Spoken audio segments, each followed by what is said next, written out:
ಹೇ ಬ್ರಹ್ಮದೇವ, ಈ ಕೆಲಸ ನನ್ನ ಒಬ್ಬ ಮಾತ್ರ ಶಕ್ತಿಯಲ್ಲ. ಮಹಾಭಾರತದ ಕಥೆ ಇಷ್ಟು ವಿಶಾಲ ಮತ್ತು ಆಳವಾಗಿದೆ. ಇದನ್ನು ಬರೆಯಲು ಯುಗಗಳಾಗಬಹುದು.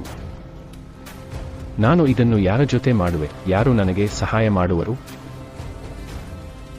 ವ್ಯಾಸ: ಇದು ಕೇವಲ ಒಂದು ಕಥೆಯೇ ಅಲ್ಲ.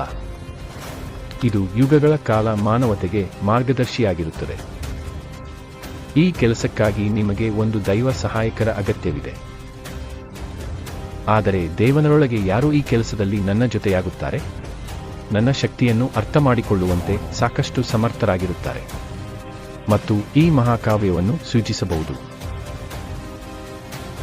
ವ್ಯಾಸ: ನೀವು ಗಣಪತಿಯಿಂದ ಸಹಾಯ ಕೈಗೊಳ್ಳಬೇಕು. ಬೆನಾಕೆವೆಲ್ ಜ್ಞಾನ ಮತ್ತು ವಿವೇಕದ ನಿರೀಕ್ಷೆಯಲ್ಲಿದ್ದಾರೆ.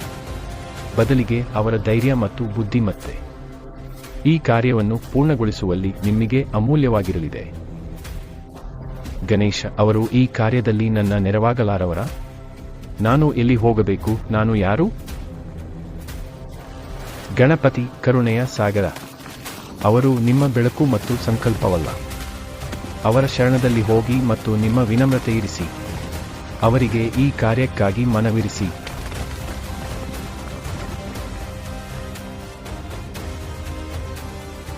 ಗಣೇಶ ಮಾತ್ರ ಸಹಾಯ ಮಾಡಿದರೆ ಅವರ ಬಳಿಗೆ ಹೋಗುತ್ತೇನೆ. ಚಳಿಗಾಲದ ಹಿಮನಾಡುಗಳಾಗಿದ್ದರೂ ಅಥವಾ ದುರ್ಗಂಬಾಲ್ ಇದ್ದರೂ ನಾನು ಅವರನ್ನು ಕಂಡುಹಿಡಿಯಲು ಪ್ರತಿಯೊಂದು ಪ್ರಯತ್ನವನ್ನು ಮಾಡುತ್ತೇನೆ.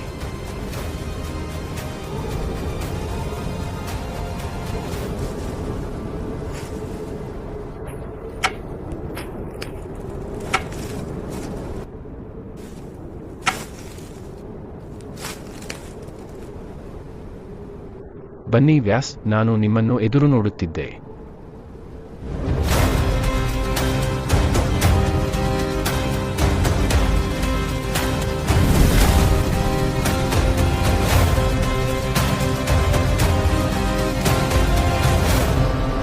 ಪ್ರಭು ಗಣೇಶ, ನಿಮಗೆ ನನ್ನ ಸಾದರ ಪ್ರಣಾಮ.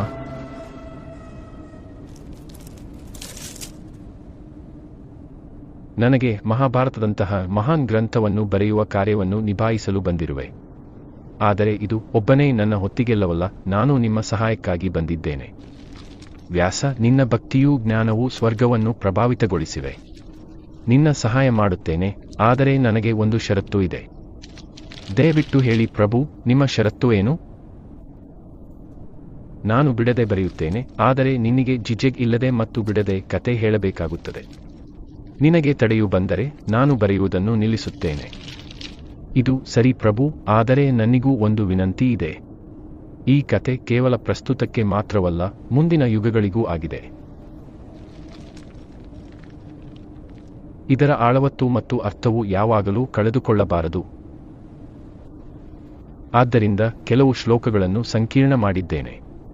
ನೀವು ಅವುಗಳನ್ನು ಅರ್ಥಮಾಡಿಕೊಂಡಾಗವೇ ಬರೆಯಿರಿ. ನೀವು ಬಹು ಚತುರ ವ್ಯಕ್ತಿ ವ್ಯಾಸ್, ನನಗೂ ಈ ಷರತ್ತು ಒಪ್ಪಿದೆ. ಬನ್ನಿ ವ್ಯಾಸ.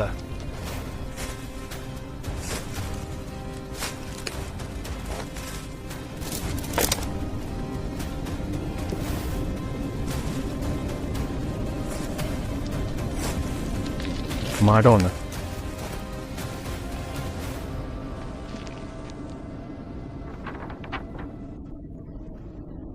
ವ್ಯಾಸ್, ಕಥೆಯನ್ನು ಆರಂಭಿಸಿ. ನಾರಾಯಣನಿಗೆ ನಮ್ಮ ಹೃತ್ಪೂರ್ವಕ ನಮಸ್ಕಾರ. ನರರಲ್ಲಿ ಉತ್ತಮನಿಗೂ ದೇವಿಯನ್ನು ಸರಸ್ವತಿಯನ್ನು ಆರಿಸಿಕೊಂಡು ತ್ಯಾಗವನ್ನು ಮುಂದುವರಿಯಿರಿ.